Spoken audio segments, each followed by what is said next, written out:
Ketidakjelasan dan lambatnya pergerakan tim kuasa hukum PDIP untuk mengurus dokumen dan persyaratan hak angket telah membuat Megawati naik darah. Markas PDIP saat ini dalam situasi yang chaos. Tidak ada perkembangan dan kepastian soal hak angket telah membuat murka Megawati tak terkendali. Saat ini amarah Megawati ditumpahkan kepada putri kandungnya yang sekaligus ketua DPR, Puan Maharani. Mengapa PDIP pincang di DPR padahal dominasi kursi PDIP sangat banyak di sana? Tak berkutik hadapi kekuatan Prabowo Gibran, benarkah anggota DPR saat ini telah berganti haluan mendukung kemenangan Prabowo Gibran? Sebelum lanjut ke pembahasannya, klik subscribe-nya dan nyalakan notifikasinya. Saat ini dari data yang ada, kursi DPR RI periode 2019-2024 diisi oleh 575 anggota, di mana PDIP sebagai fraksi terbanyak yang mengirim kadernya menduduki Dewan Perwakilan Rakyat itu.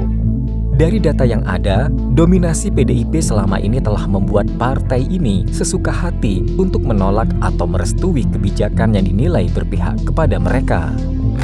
Namun seiring waktu, suara PDIP di DPR seakan terpecah belah tepatnya di pertengahan tahun 2023. Kader PDIP di DPR terpecah.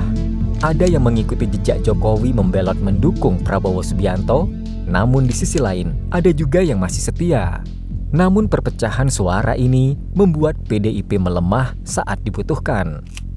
Adapun syarat hak angket yaitu minimal 25 suara di DPR sepakat. PDIP sangat kesulitan untuk mengumpulkan suara itu.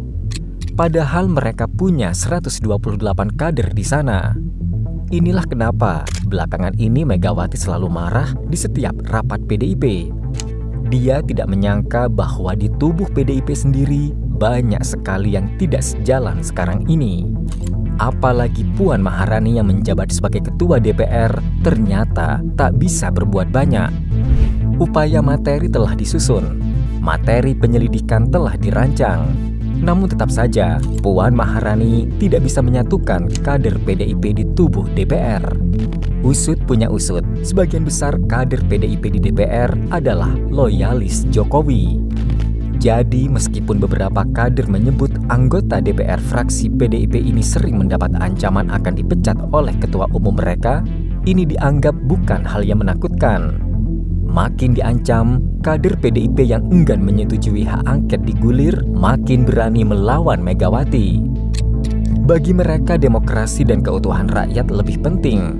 Lagi pula hak angket dinilai hanya sebagai bentuk dari ambisi Megawati menjadikan PDIP sebagai partai penguasa.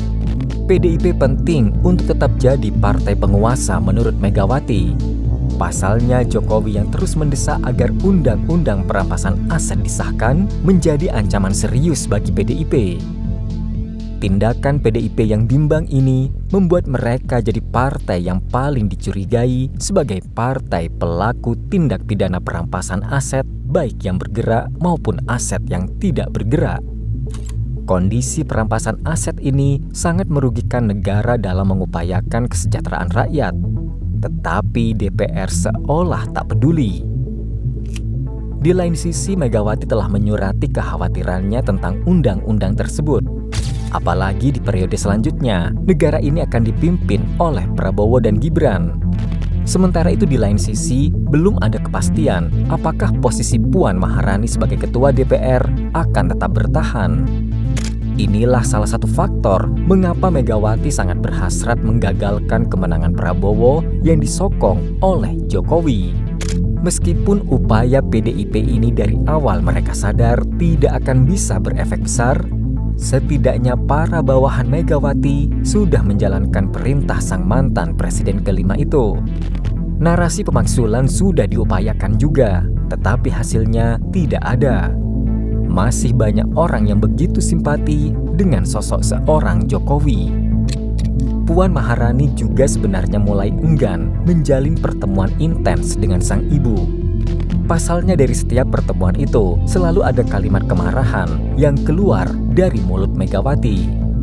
Namun menyadari usia sang ketua umum yang sudah tak muda lagi, sehingga sangat sulit mengontrol emosi yang ada di kepala dan hatinya, menjadi satu-satunya alasan kader PDIP terpaksa masih bertahan. Jika Adian Apitupulu masih tunduk dan patuh terhadap Megawati, berbeda dengan Trimedia Panjaitan. Kader PDIP ini justru sangat lantang mengejek Ganjar dan mengkritik kinerja mantan gubernur Jawa Tengah itu. Trimedia tidak takut melakukan hal itu meskipun mereka sama-sama PDIP, karena di negara demokrasi, ia mau bebas bersuara dan gak mau bersandiwara. Keberanian Trimedia ini diacungi jempol oleh Fahri Hamzah. Pasalnya sangat langka, seorang kader berkata lantang membelot dari partainya. Dan perkataan Trimedia itu ternyata tidak membuat Megawati berani ambil langkah memecatnya, seperti yang mereka lakukan terhadap Bobi Nasution. Periode jabatan Puan Maharani sebagai Ketua DPR akan habis dalam beberapa bulan ke depan. Ia juga sudah angkat tangan atas perintah sang ibu, meskipun nanti hasilnya tak berubah.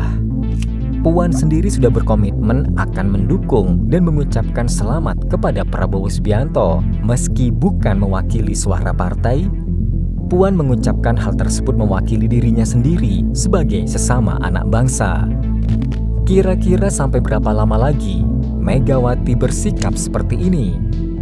Tulis pendapatmu di komentar, and see you next video. Bye-bye.